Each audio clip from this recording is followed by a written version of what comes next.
We are not just making a choice between two different people. We are making a choice between two very, very different paths in this state. I believe in the promise of every child in our state, and I so strongly support public education. And when people ask you at their door or on the phone, what's the #1 difference between these two candidates? Why should I vote for her? One clear example, and there are many, but a really good and clear one. In 2011, I was proud to stand and filibuster a $5.5 billion cut to public education. Thank you. And that cut, unfortunately, ultimately went through when the governor called us back to a special session. And as a consequence of that, over 25,000 educators in Texas lost their jobs. And our classrooms became overcrowded, and programs all over the state that were really helping our kids went away. In contrast, Greg Abbott has been in court for the last 3 years fighting to keep those cuts in place. And he believes so strongly in winning that fight that a few weeks ago he even tried to get the judge removed from the case because he knows he's about to decide against him and in favor of the children of Texas. And so your next governor is going to have the responsibility of making sure that she abides by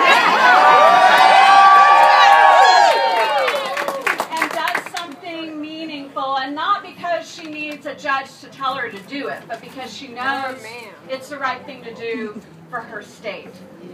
Another huge example of a key difference between us. I believe very strongly in the next 10 years in bringing $100 billion of our tax money back down and ensuring 1 to 1.5 million people in this state who are currently uninsured.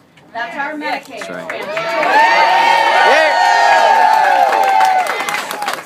The estimates are that not only will that $100 billion cover between 1 million and 1.5 million hard-working Texans, and make sure people understand that this is for people who work full-time and who fall in that gap and who can't afford insurance. Not only will it cover all of those people, but the estimates are that it will create 300,000 jobs per year in our economy here in Texas. It's our money. It needs to come back here and go to work for us and not go to supplement the health care people in California or New York. My opponent, of course, believes that we should continue to say no to those funds. And it doesn't make sense, and it doesn't demonstrate leadership, and it certainly doesn't demonstrate someone who's willing to do right by the people who elects their governor to serve them. And that brings me to the key difference between the two of us.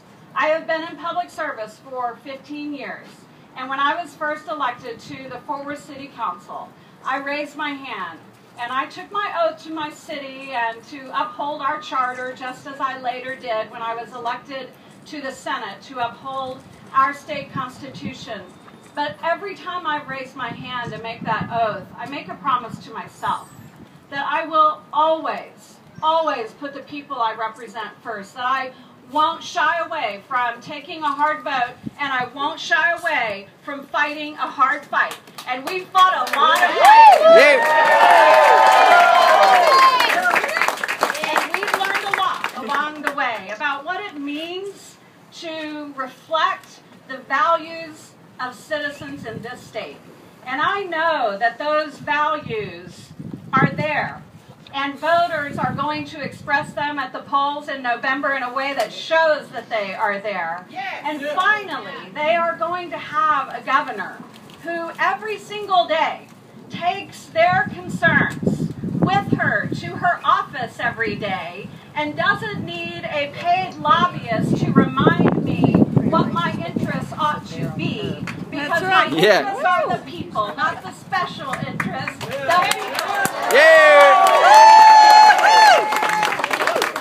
And that's what we're all fighting to achieve.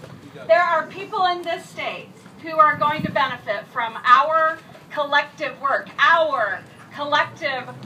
and they will never know that child that gets a full day pre-K that otherwise wouldn't have had, that teacher that gets a raise, that working mom who finally has health insurance, women who have equal pay finally. The people who are impacted won't ever know that on this day, August the 3rd, you stood in the hot sun and you knocked on doors for hours and you talked to people on the phones. They won't ever know that, but they'll feel it. And that's why we're all doing this, because we know we're going to make a difference in the lives of hardworking people in this state. God bless you. I love you all. Thank you very, very much.